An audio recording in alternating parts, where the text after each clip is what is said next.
Come make me tell you about the things them way I want, sir. Back in the days when the dancer used to warm, sir. When Clinton Lindsay used to bust them, make them go on, sir. Whole heap of artists Clinton bring come up America. Some never know say Clinton Lindsay. Hi, welcome to Know You Know with Clinton Lindsay.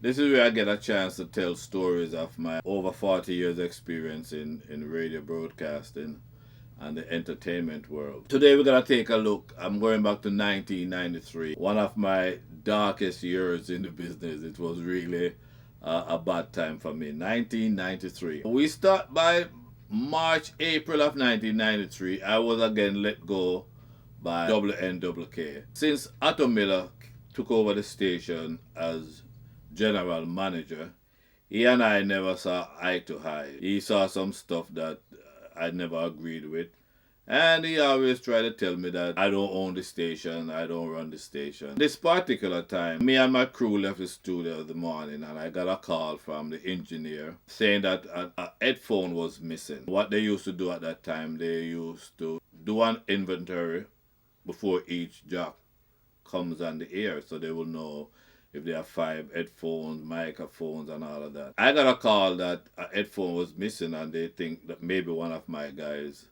had taken the headphone. And I'm like, hell no. You know, number one, the station headphone is them cheap, little $2 headphone. I told him, no, none of my guys, none of them have any interest in taking any of those things. I would normally wouldn't even do that, because that's not what we were. By 9:30, I got a call from Otto Miller with the same argument, and it has to be one of us. And I said the same thing. Tell the engineer to search down the studio. Me or none of my people took those headphones. I got a call maybe about an hour later, said that they looked up and down and all over the place. They couldn't find the headphones. It must be one of my guys, and because of that, and I refused to admit and reimburse them and all of that, he's gonna suspend me until further notice. So I got kicked off. By May, June of the same year, I called Otto a few times as to when I think he's gonna get me back on. He said, he'll let me know. I said to myself, in the meantime, let me take a trip to Jamaica.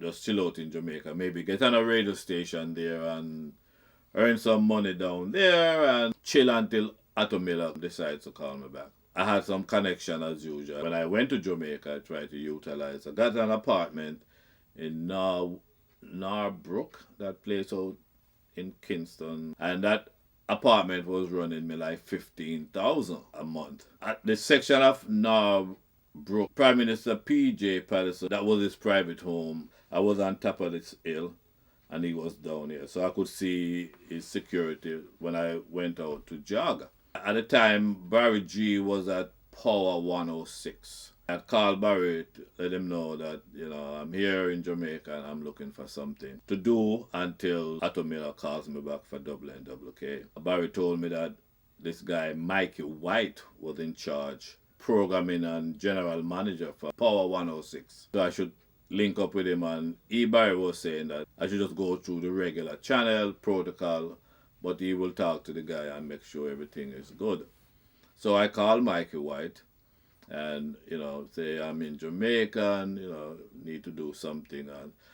And he said, okay. As a matter of fact, I'd met Mikey White a couple of times before when he was at JBC with Barry G. I would go there and Barry would introduce us. And so I've had experience with him. I've met him, and at one time he was also the manager for the Sagittarius band with Derek Barnett, and I remember we did a show and he was the one that did business for the band. So I did have some sort of experience or relationship with Mikey White. He agreed that I would come down. I should be there at 9:30 in the morning, that he would interview me and set it up and whatever, audition, I don't know. So I got there.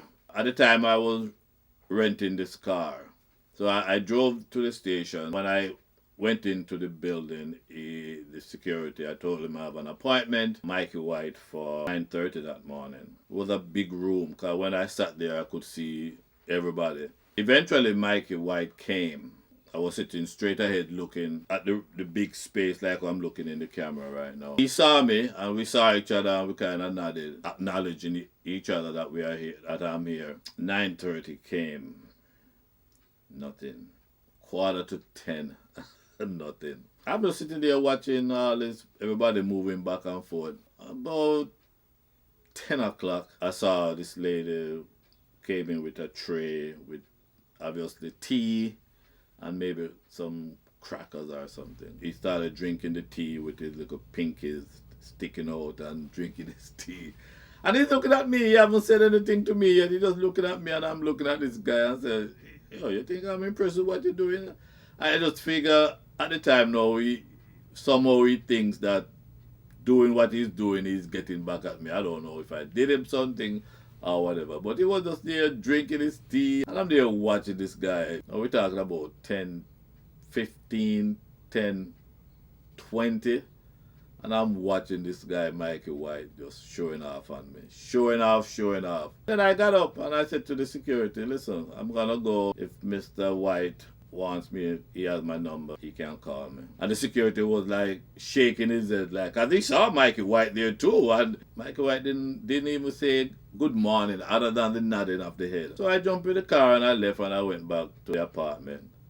And would you believe that no time during the day did Mikey White call? Not even the night. As a matter of fact, he never called to say, you know, Clinton, I apologize, blah, blah, blah. The man never, ever, ever called me back to say anything. So I'm saying, wow. You know, when I see them kind of behavior there, it's just like childish. Next thing I did know, I called Mr. Young. The Mikey White thing went down maybe June. So right after Mikey White didn't work out, I called Mr. Young and set up an appointment. I told him who I was and what I wanted. And he said, all right, come on in. I drove to Orcharius. This would probably might be by September. Because in between time, I would go back to New York for birthdays. My daughter Tamika's birthday was in July, so I know I went back to New York for that. I went to Orcharius to see Mr. Young. The first impression I had of him is that this man is a powerful man in media in Jamaica, but Racha Patwa. It was like, it was Racha. Okay, listen, that's his choice. We sat down and I was telling him, try not to play a lot of the who I was and what I did, because I got the impression that he thought it was unusual for someone like me to want to work in Jamaica. I was right. He was like, well, boy, I mean, I understand you. Where you want to come to Jamaica come work for? Where a man like you? At the time, I also figured that he had done some research on me from the time we made the appointment until the time I came in. I said, yo, listen, Mr. Young, I just want to, take a break. I've been in America for, at that time, maybe 20 odd years, and I just wanted a break. He was like, oh, boy, I don't know, a man like you.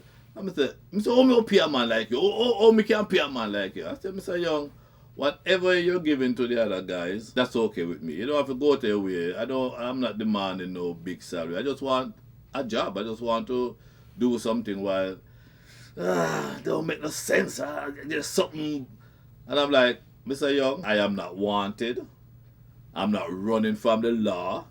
I just want to take a break. As a matter of fact, at one point I went into my pocket, took out my green card, and I showed him, said, here's my green card, I can jump on the plane anytime. I just wanted a break. He was still having doubts, him don't know why, Anyhow, next thing we know, guess who walked in the office? It was G.T. Taylor walked in. I was sitting in front of Mr. Young, and G.T. came in and said good morning to Mr. Young. My head back would be, he wouldn't see my face. So when he came around, I don't know what he was saying to Mr. Young, and he recognized me, and he took a second look at Clinton Lindsay. Where I said G.T.? So G.T. now see me in front of Mr. Young, knowing what I do, right away click to him, asking for a job or looking for a job. 1993, Irie FM was like 3 years old, so they didn't really, It started 1990. Right away, G.T. Taylor now started to, Mr. Young, you see a man like him, a dead man you want on the station? And I'm like, oh After Mr. Young looking at me, looking at GT, and GT then they boost me up and I sell me. You said the man do the biggest. I ain't carry all the artists them go America, you know. And I'm like, GT, no. Because I'm trying to don't play my role to this man. And, you know, he's suspicious of me coming to Jamaica to work. GT was just there selling, which I don't blame him because that's what friends do. I know GT long from New York days. And he was just selling me to Mr. Young, not knowing he was really sinking me. And, I'm like, anyhow, so GT did his thing and left the office. And for about 35 seconds, no words were exchanged between me and Mr. Young. I looked at him and I knew what he was thinking. GT came and kind of solidified what he was thinking, confirmed what he was thinking. What to say to him now? I say, you know what? You know what I'll do? Survey for the radio stations in Jamaica come out in January. I think each January the survey to the most popular station comes out. I'll wait until the survey comes out. I'll see who not doing well in what time slot. And maybe I'll do a thing for you. I'm like, okay. At least I have something to look forward to. I said, okay. And, I went my way and thank him for taking the time to hear me out and so on. While this going on, I still looking for an income because I have a car to pay for and I have an apartment to pay for. By November now, I said, let me try JBC. So I called and they told me I need to talk to Glaston Wilson. He was the general manager at the time, Glaston Wilson. So I called and I got a chance to talk to Glaston Wilson. He must have heard of me because Barry G already introduced me to him long time ago. But anyhow, so I told him, down here and I'm looking for something to do. He said, all right, come on in. Power 106 is out because Mikey White never called me. Harry FM, Mr. Young says in January, that would be January 1994. So let me try JBC. So Glaston Wilson said to me that, the procedure is that everybody that goes on the air have to do an audition. Some say an audition? I say, yeah, I have to do an audition.